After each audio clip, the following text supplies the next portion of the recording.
What kind of crime scene is so horrifying that even seasoned investigators have to step outside just to breathe? On a quiet suburban street, behind a slightly open door, police discovered a murder so brutal it felt less like rage, and more like a ritual. 47 wounds. Letters carved into flesh. A secret buried inside the walls for years. But the most disturbing part was not the blood. It was the patience. Because this was not a crime of the moment. It was revenge that had been growing in silence, waiting for the perfect night to strike.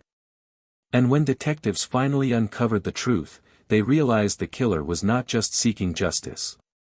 He was finishing a story that began long before that rainy night. Stay with me, because this case proves that some murders are not sudden acts of violence. They are carefully constructed nightmares.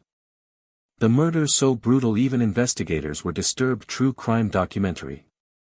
The call came in just after 3:12 in the morning. A single patrol unit was dispatched to a quiet suburban street lined with identical houses and sleeping cars. Rain slid down the windshields. Streetlights flickered against wet asphalt. Officer Daniel Hayes expected another domestic dispute. He expected shouting. He expected broken glass. He did not expect silence. The house at the end of the cul-de-sac stood in complete darkness. The front door was slightly open. Just enough to reveal a thin strip of blackness inside. No porch light. No movement. Only the sound of rain tapping against the roof. Hayes pushed the door gently. It creaked inward. The air that met him was thick. Metallic. Heavy. The scent hit first. Blood. Fresh and overwhelming. His flashlight beam trembled across the hallway wall. Family photographs stared back at him. Smiling faces. A birthday banner still hanging from the ceiling. Half-deflated balloons clung to the corners of the room. The beam shifted downward. Dark streaks stained the hardwood floor. Not droplets. Not splashes. Wide, deliberate smears. As if something had been dragged. Hayes called for backup. His voice echoed too loudly in the stillness. No response from inside. No footsteps. No breathing. He followed the trail toward the living room. Each step felt heavier than the last. His boots stuck slightly to the floor. The metallic smell intensified. The living room light switch felt slick under his glove. He turned it on. The room exploded into clarity. Furniture overturned. Cushions ripped open. Feathers scattered like snow. And in the center of it all. A shape. Human. Barely recognizable. The victim lay on their back. Limbs twisted at unnatural angles. Skin marked with deep, violent wounds. Not quick strikes. Not impulsive.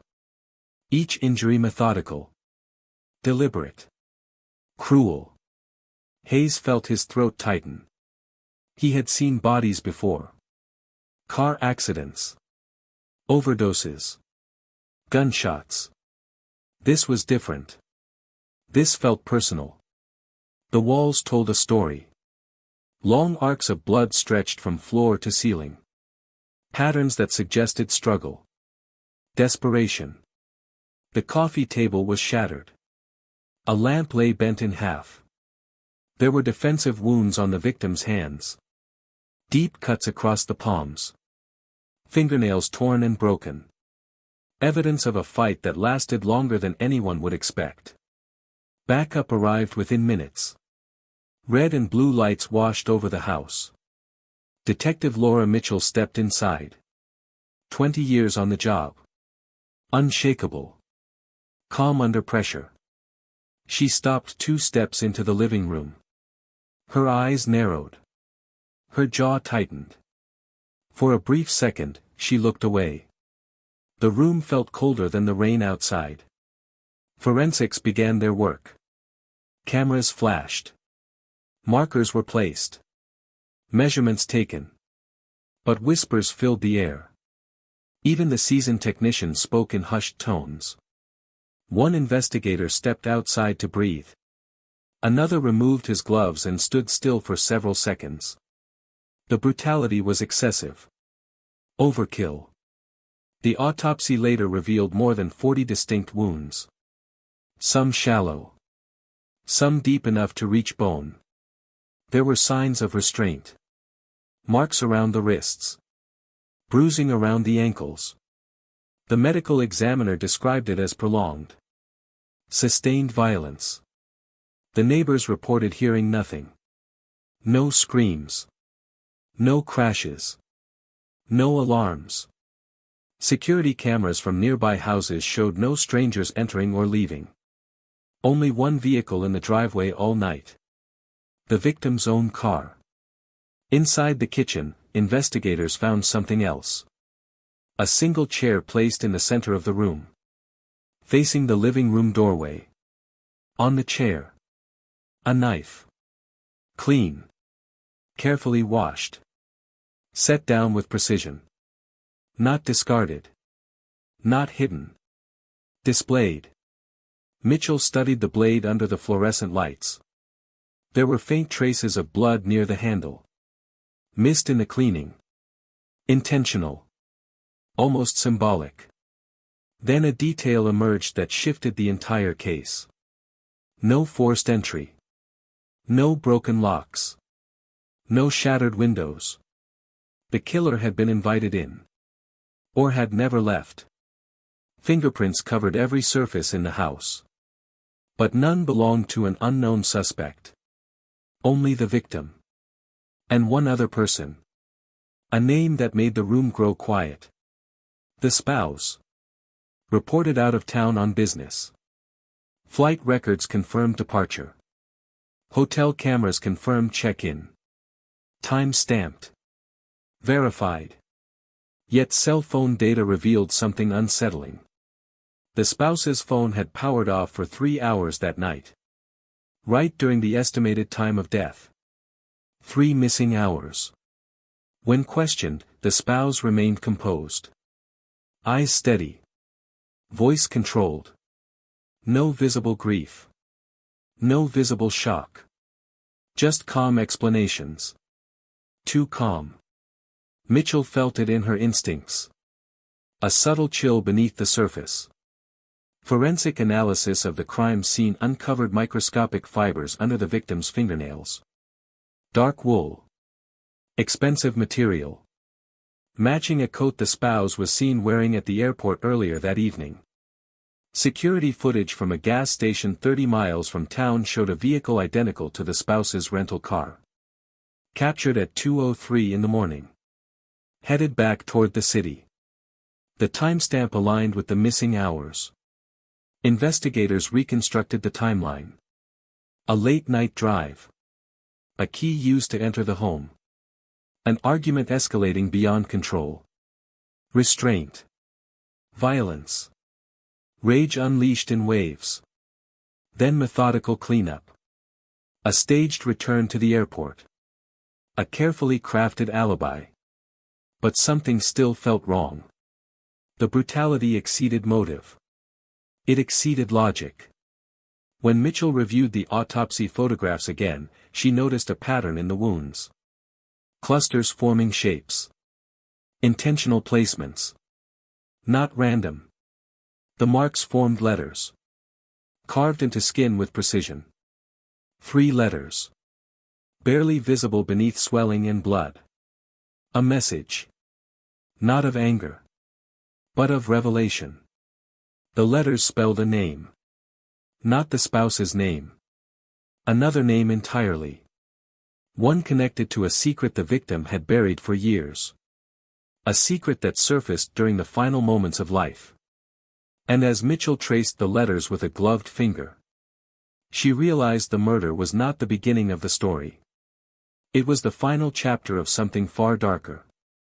Something planned long before that rainy night. And the person investigators believed was responsible might have been only one piece of a far more disturbing truth. Hidden in plain sight. waiting to be uncovered inside the very walls of that silent house. The walls held more than paint and framed memories. They held secrets pressed into plaster and wood.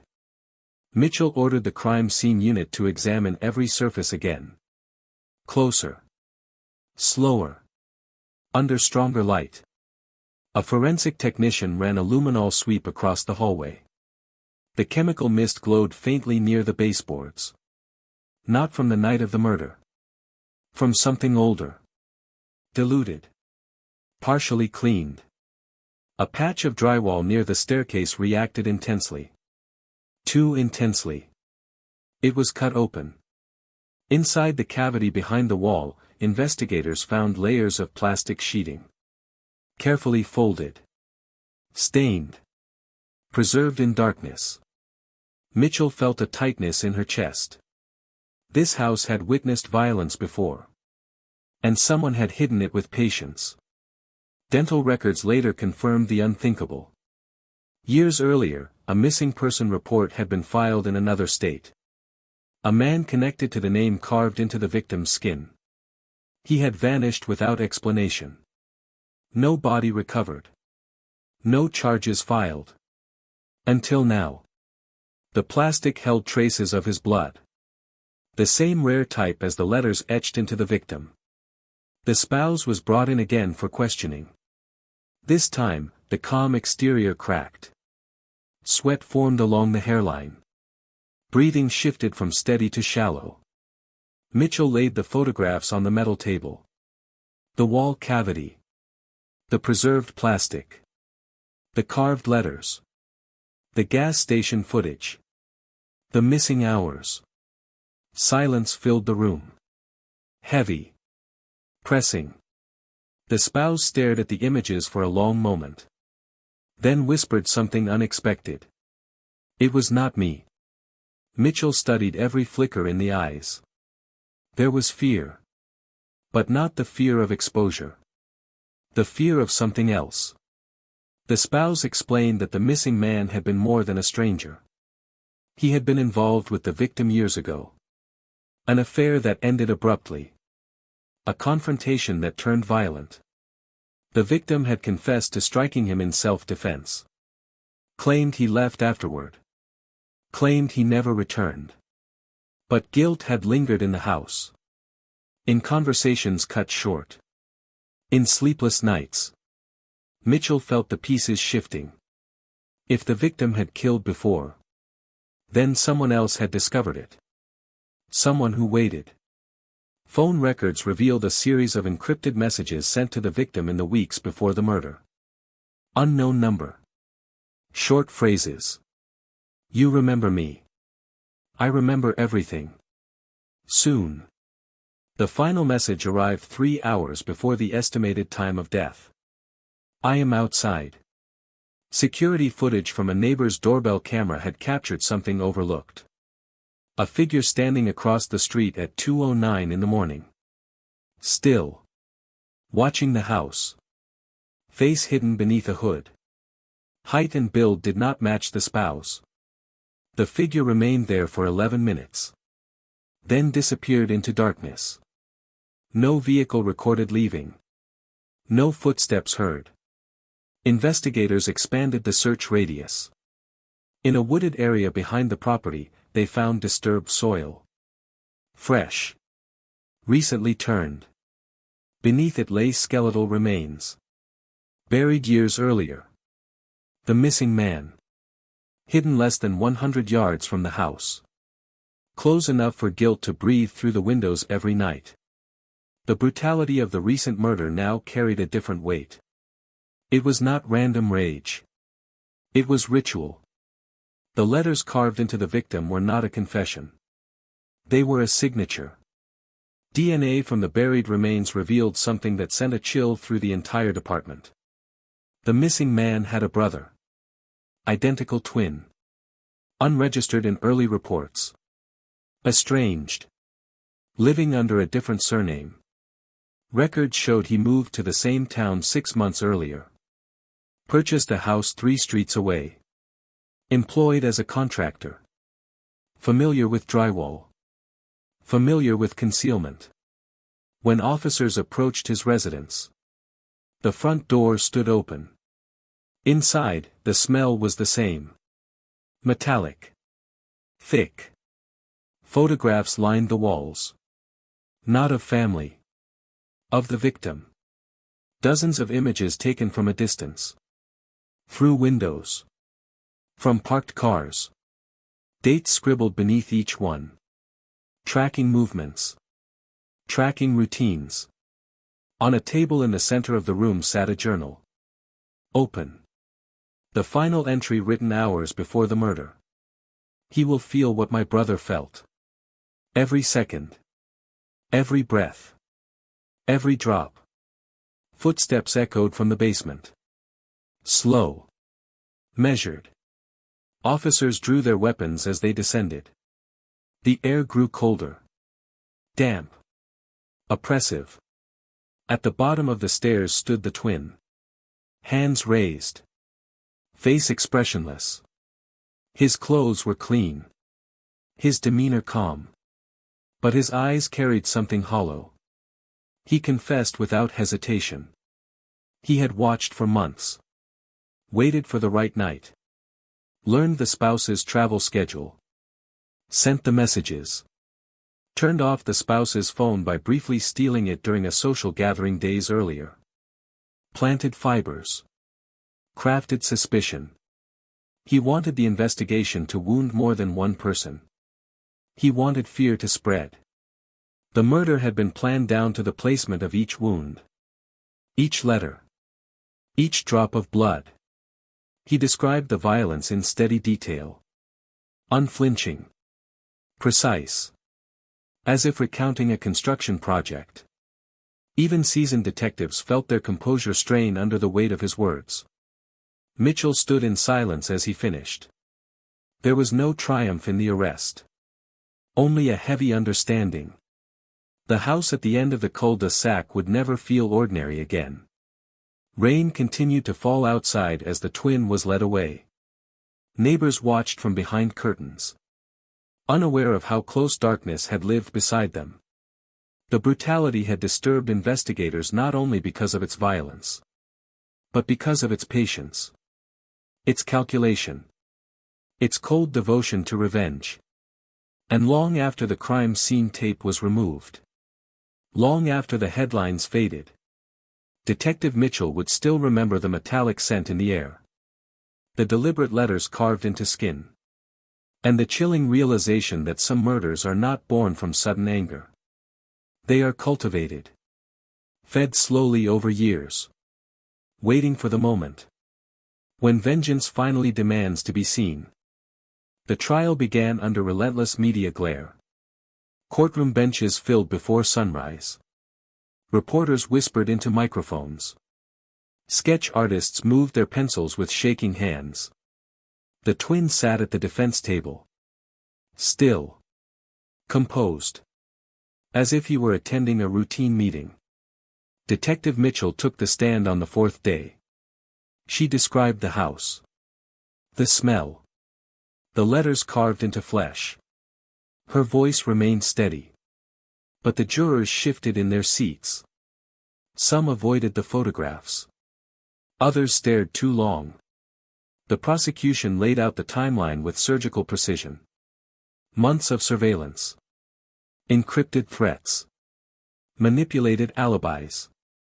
The buried remains. Every piece locked into place. The defense attempted to argue trauma. Grief twisted into obsession. A brother driven beyond reason. But the journal entries erased that narrative. They revealed planning. Patience. A calculated hunger for suffering. The medical examiner testified next. 47 wounds. Inflicted over an extended period. Intervals between injuries. Moments where the victim was conscious. Aware. Listening to the attacker breathe. The courtroom air felt thin. One juror covered her mouth. Another blinked back tears. The twin watched without expression. As if the details belonged to someone else. When it was his turn to speak. He did not deny the act. He described the night in chilling clarity. How he entered through the unlocked door. How he spoke the name of his brother before the first strike. How he wanted recognition in the victim's eyes. He said the letters were not just a name. They were proof. Proof that memory survives beneath lies. Proof that buried crimes grow roots. Mitchell felt a tremor in her hands as she listened. Not from fear. From the weight of understanding. Revenge had shaped every movement. Every wound placed with intention. The verdict arrived after 6 hours of deliberation. Guilty on all counts. No hesitation. No divided voices. As the sentence was read. Life without the possibility of release. The twin closed his eyes. Not in regret. In completion. Years later, the house still stands at the end of the cul-de-sac. New owners. Fresh paint. Different curtains in the windows. But contractors who renovated the living room reported something unsettling. Beneath the replaced floorboards. They found faint discoloration in the wood beams below. Sealed. Hidden. Impossible to remove completely. A reminder etched deeper than surface stains. Detective Mitchell retired soon after the case. Yet some nights she wakes to phantom sensations. The metallic scent. The sight of letters carved with deliberate cruelty. She understands now that brutality leaves more than physical scars. It embeds itself in memory. In walls. In the quiet spaces of the mind. And somewhere in a prison cell built of concrete and steel. The twin still breathes. Still remembers. Still believes the balance was restored. But the truth lingers heavier than any sentence. One murder answered another. 2 lives erased. Families shattered. A cycle completed. And in the silence that follows such violence, there is no victory. Only the chilling knowledge. That revenge can sleep for years. Patient. Silent. And when it finally wakes, it demands far more than blood. It demands memory. It demands witnesses. It demands that someone carry the weight forward. In the months after the sentencing, letters began arriving at the district attorney's office. No return address. No fingerprints. Typed in clean, uniform font. Each one contained a single sentence.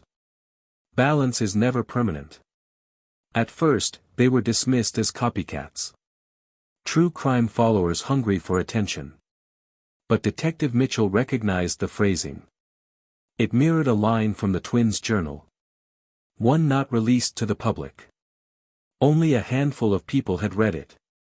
Investigators reopened archived evidence. Reviewed interview tapes. Cross-checked internal logs. There were no leaks. No breaches. Yet the letters continued. 1 per month. Always on the anniversary of the murder. Always the same sentence. Until the 5th year. That letter was different. The envelope felt heavier. Inside was a photograph. A recent photograph. The house at the end of the cul-de-sac. Lights on. Curtains open. A child's silhouette visible in the upstairs window.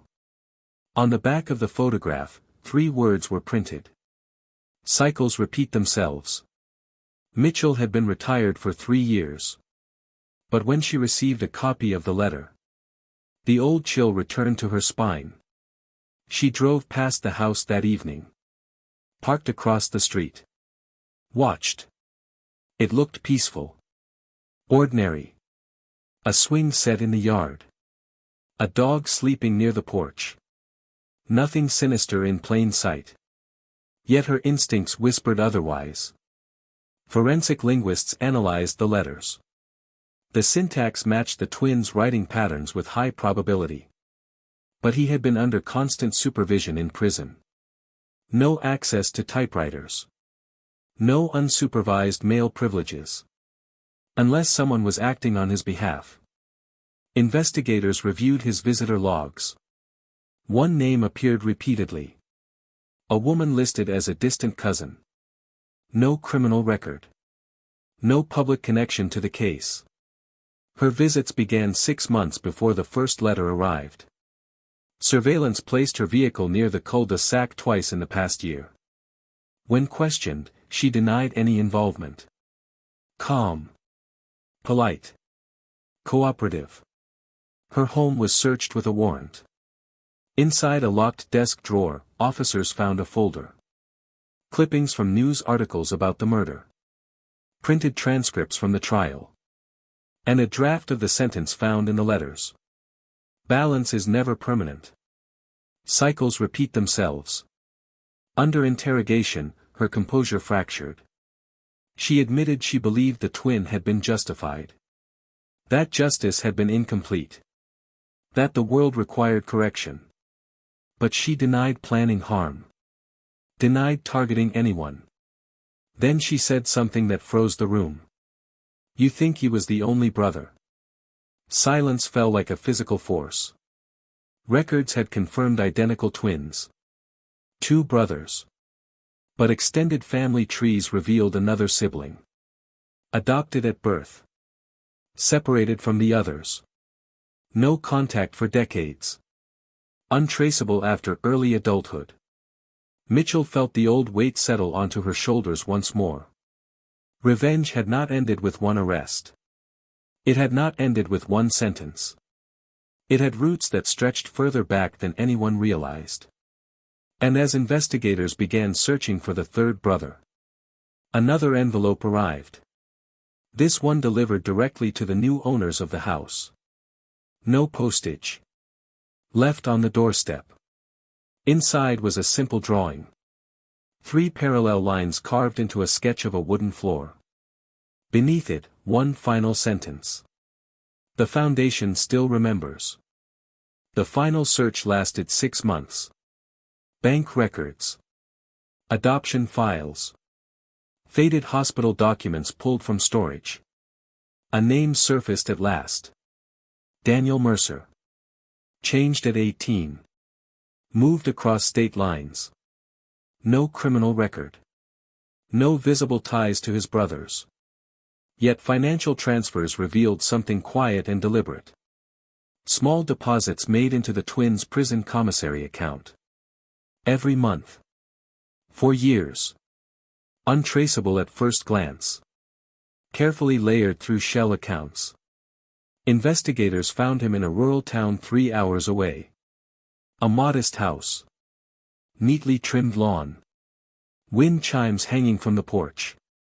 When officers knocked, he answered with calm curiosity. He did not run.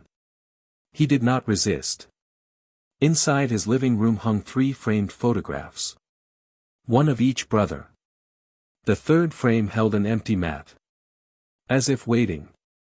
Under questioning, Daniel did not confess to planning violence. He claimed loyalty. He claimed blood. He claimed that family binds deeper than law. But forensic analysis of the doorstep envelope revealed his DNA on the adhesive. Cell phone pings placed him near the cul-de-sac on the night the photograph was taken. And in his garage, investigators discovered carving tools. Polished. Maintained. Unused recently. But identical in width and depth to the wounds inflicted years earlier. Mitchell visited the prison one last time. Sat across from the twin in the sterile visiting room. She placed the photograph of the empty frame on the metal table. He stared at it for a long moment. A flicker passed through his expression. Not fear. Not regret. Recognition. So he chose to carry it, he said quietly. Mitchell understood then. Revenge had been a shared inheritance. Passed from brother to brother. Nurtured in silence.